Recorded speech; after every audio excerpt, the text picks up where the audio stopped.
Hello guys, welcome to my YouTube channel. So today our topic is Maternity Benefit Act 1961.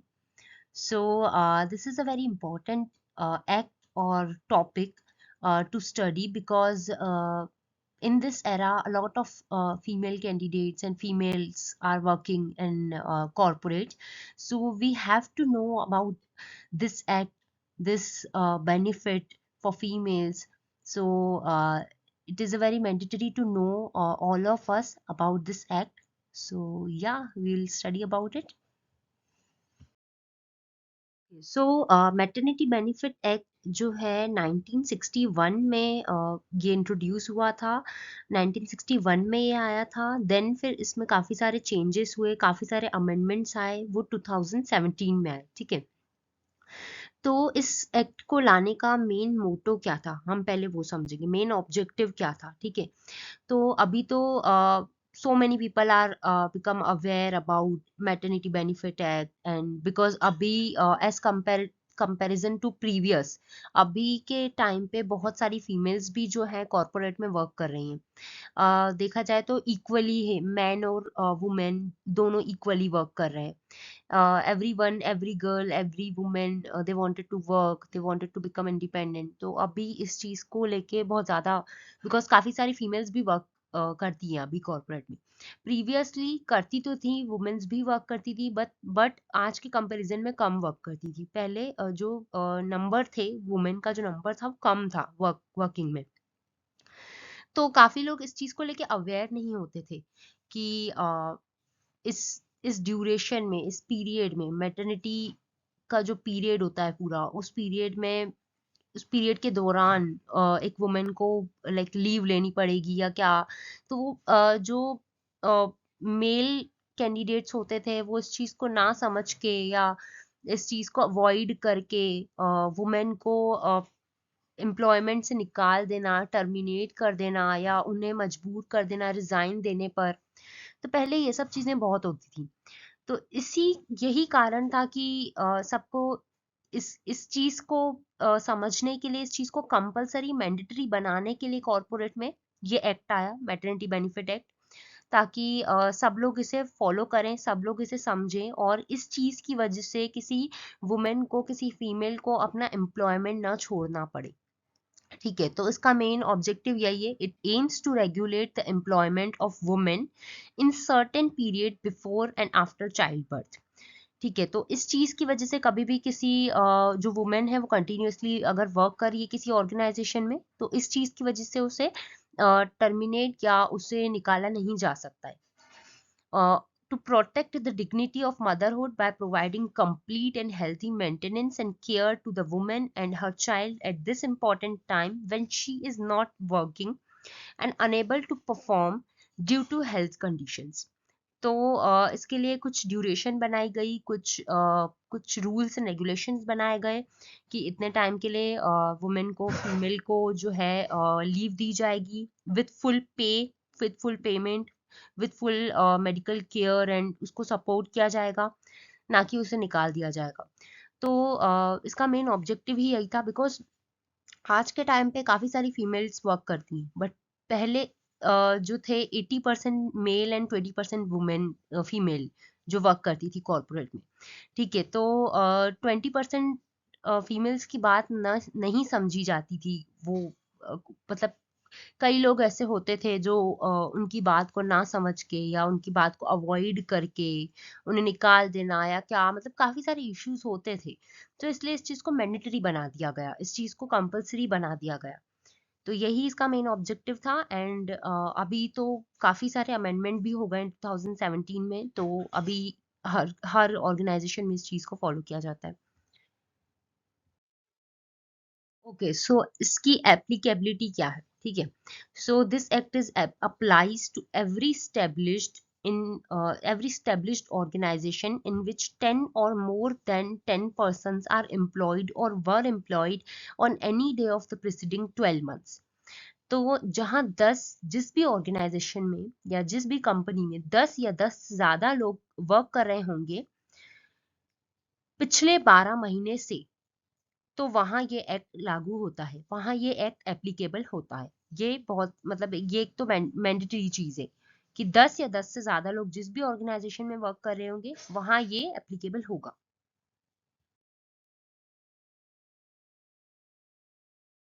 Okay, so eligibility criteria, इसमें कुछ conditions हैं maternity benefit act में, कुछ eligibility criteria fixed है, कुछ conditions बनी हुई हैं। वो ये है कि a woman is entitled to this benefit if she's actually worked in the established of the employer for a period not less than 80 days in the month to in the 12 months immediately preceding the date of her expected delivery। इसका मतलब यही है कि अभी suppose अगर किसी female employ ने हमें, हमारी कंपनी है, उस कंपनी को 1 वीक पहले ही हमें ज्वाइन किया है और 1 डेढ़ महीने बाद या 15 20 दिन बाद वो अचानक से आके बोल दे कि मुझे मैटरनिटी लीव चाहिए, तो अभी उसने हमारी कंपनी को इतना सर्व भी नहीं किया है, अभी वो न्यू न्यू उसने ज्वाइन किया है और हम उसे मैटरनिटी लीव कैसे दे दें? बिकॉज मैटरनिटी लीव जो होती है वो फुल पेमेंट के साथ लीव दी जाती है, उसमें आपकी सैलरी कुछ भी कट नहीं होती है, नथिंग, कुछ भी कट नहीं होता, विथ फुल पेमेंट आपको वो लीव दी जाती है। तो हम, उसने हमारी कंपनी को अभी अभी ज्वाइन किया और इतना सर्व भी नहीं किया है हमारी कंपनी को उसने अभी, एंड अभी हम उसके साथ है अपना ट्रस्ट बिल्डअप कर ही रहे थे, सब चीजें समझ ही रहे थे कि उसने ये बोल दिया आके, तो ये थोड़ा सा कंपनी के साथ भी थोड़ा सा गलत हो जाएगा बिकॉज फुल पेमेंट के साथ ये लीव देनी होती है। ठीक है, तो इसमें एक एलिजिबिलिटी क्राइटेरिया बनाया गया। वो क्राइटेरिया ये है कि अगर कोई वुमेन किसी कंपनी में 80 डेज तक, पिछले 12 महीने में उसने अगर 80 दिन काम किया है हमारी कंपनी में, तो वो इस एक्ट का बेनिफिट उठाने के लिए एलिजिबल है। ठीक है, अगर कोई न्यू पर्सन जिसको 1 डेढ़ महीना हुआ है या 80 डेज से कम टाइम उसने वर्क किया है पिछले 12 महीने में, तो उससे ये बेनिफिट नहीं दिया जाएगा। जिस पर्सन ने भी, जिस फीमेल ने भी 80 डेज मतलब कम से कम 80 दिन, मतलब 80 डेज और मोर देन दैट वर्क किया है पिछले 12 महीने में, दैट मीन्स वो इस एक्ट का बेनिफिट उठाने के लिए एलिजिबल है।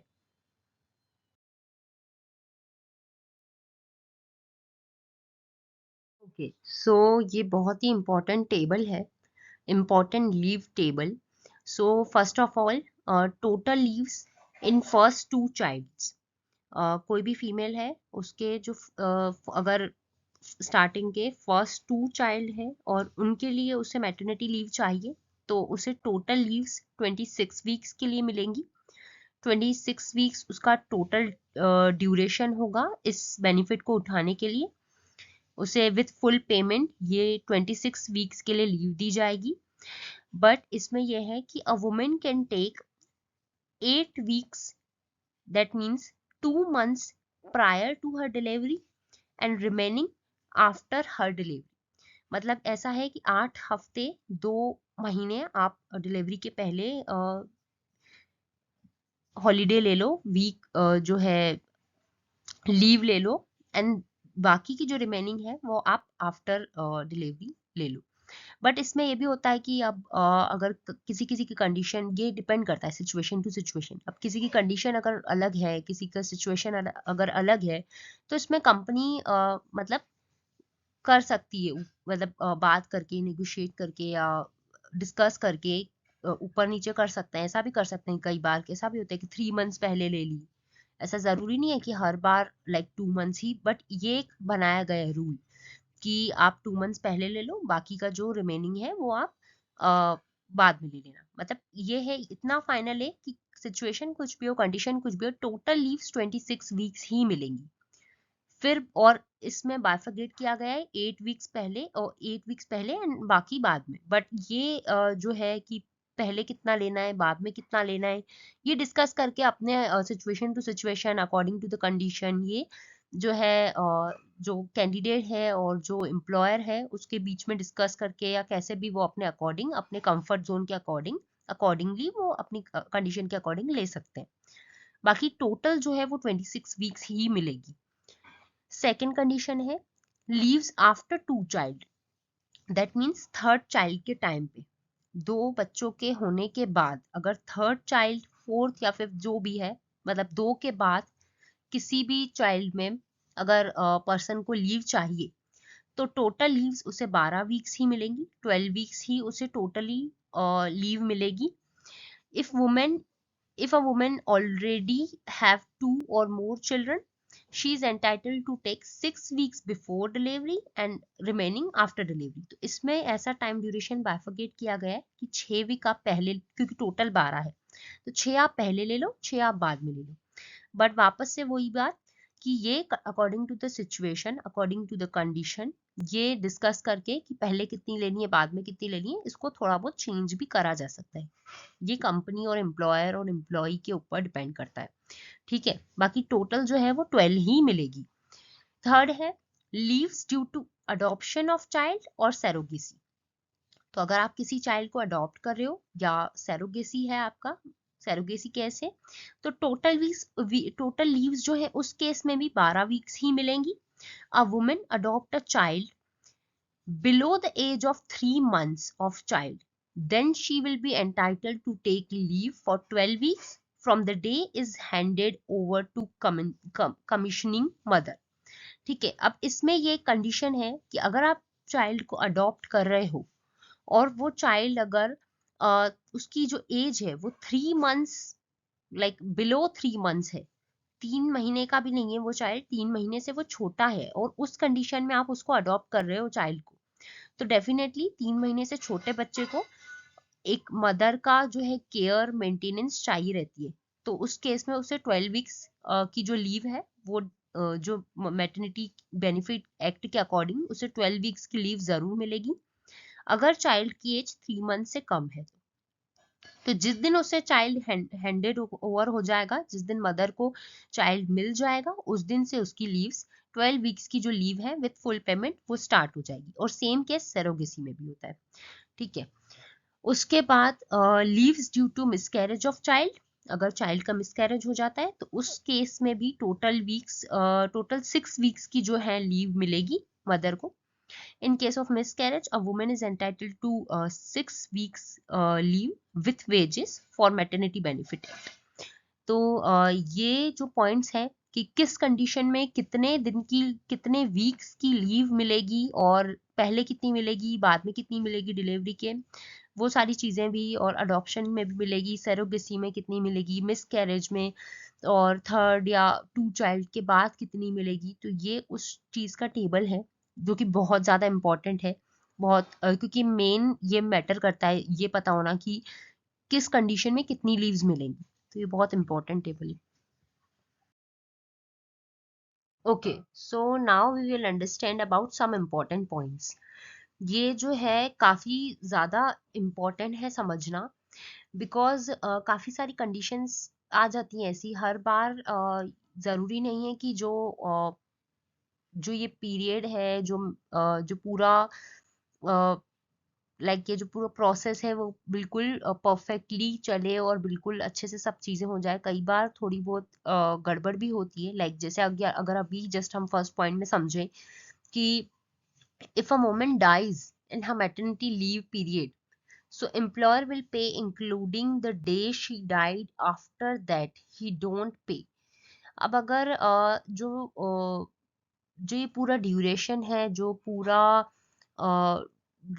प्रोसेस है, अगर वो प्रॉपर नहीं चल पाता है, अगर मदर की जो है, वुमेन की जो है डेथ हो जाती है चाइल्ड को बर्थ देने से पहले ही, तो एम्प्लॉयर उस दिन तक उसकी फैमिली को या उस वुमेन को पे करेगा जिस दिन उसकी डेथ हुई थी, उस दिन तक वो उसे पे करेगा। Employer will pay including the day she died, after that वो पे नहीं करेगा।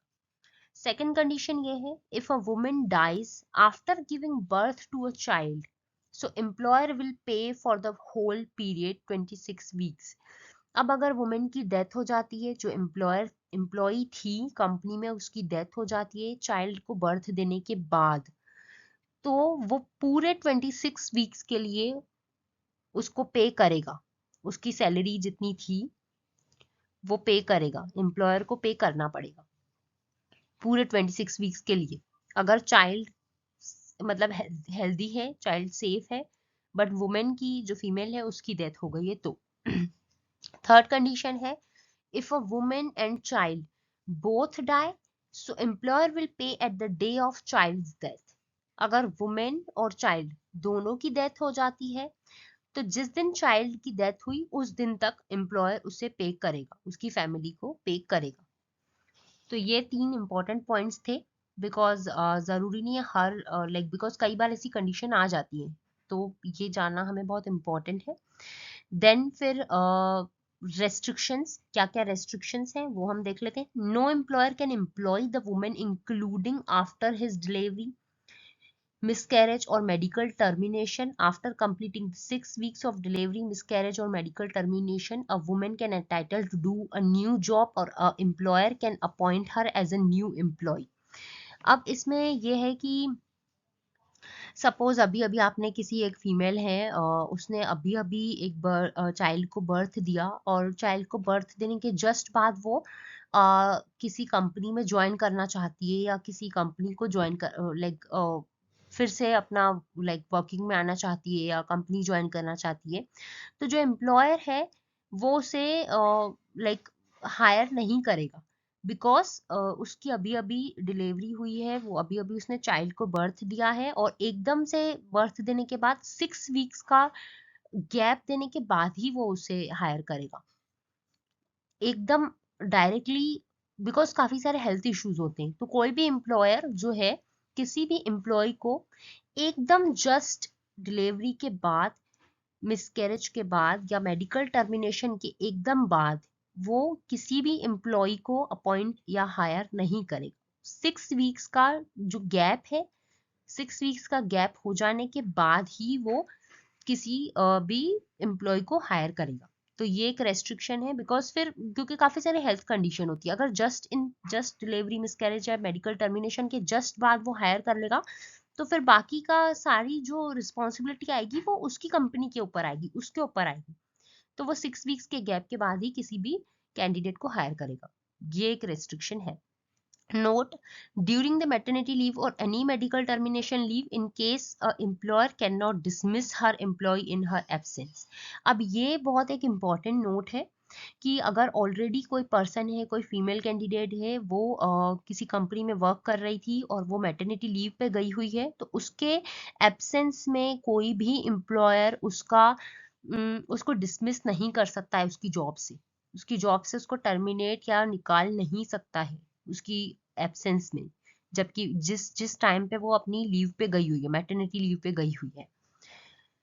एंड डिडक्शन ऑफ वेजेस, अब ये भी एक बहुत बड़ा पॉइंट है कि ड्यू टू प्रोवाइडिंग हर, अब जस्ट अगर कोई फीमेल कैंडिडेट है वो जस्ट अपनी मैटरनिटी लीव कंप्लीट करके आई है, वापस से वो आई है जॉब पे, उसने अपनी जॉब रीस्टार्ट करी है, तो उस टाइम पे due to providing her non odious work, that means no dangerous work, in case she will entitled for full wages. It does not happen that for doing simple work she get less wages. अब ये होता है ना कि अभी अभी just maternity से leave complete करके कोई फीमेल वापस आई है, रीजॉइन किया है उसने, और जस्ट बिकॉज वो थोड़ा सा कम एनर्जी के साथ या कम थोड़ा एफर्ट्स डाल के या कम थोड़ा सा डेंजरस वर्क या हेक्टिक वर्क कर रही है, तो इसका ये बिल्कुल मतलब नहीं है कि वो जो एम्प्लॉयर है उसके वेजेस कट करेगा, उसकी सैलरी कट करेगा या उसको उतनी सैलरी नहीं देगा, उसकी सैलरी कम कर देगा, नहीं। ये बिल्कुल ये बिल्कुल रेस्ट्रिक्टेड है कि इस चीज की वजह से वो उसका डिडक्शन नहीं कर सकता है वेजेस में, सैलरी में या उसकी किसी भी चीज में, जस्ट बिकॉज वो थोड़ा सा कम एनर्जी के साथ या थोड़ा सा ड्यू टू उसकी हेल्थ की वजह से या किसी भी इस चीज की वजह से वो थोड़ा सा भी कम टाइम या कम वर्क दे पा रही, कम एफर्ट्स दे पा रही, कम आउटपुट दे पा रही है, तो इस चीज की वजह से वो एक, बिकॉज वो अभी अभी रिटर्न आई है, अभी अभी उसने रीज्वाइन किया है, तो इस चीज की वजह से वो उसकी सैलरी कट नहीं कर सकता है। Note, it is compulsory that a woman mentioned her expected date of delivery and the date from which she intends to take leave.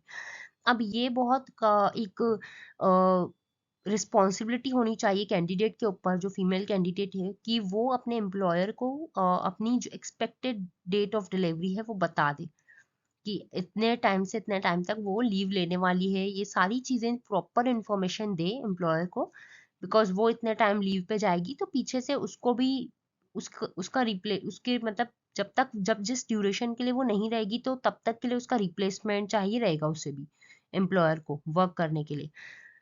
तो ये बहुत एक रिस्पॉन्सिबिलिटी है, इम्पोर्टेंट रिस्पॉन्सिबिलिटी है कैंडिडेट की, कि वो प्रॉपर इंफॉर्मेशन दे, प्रॉपर बताए सारी डेट्स वगैरह अपने एम्प्लॉयर को।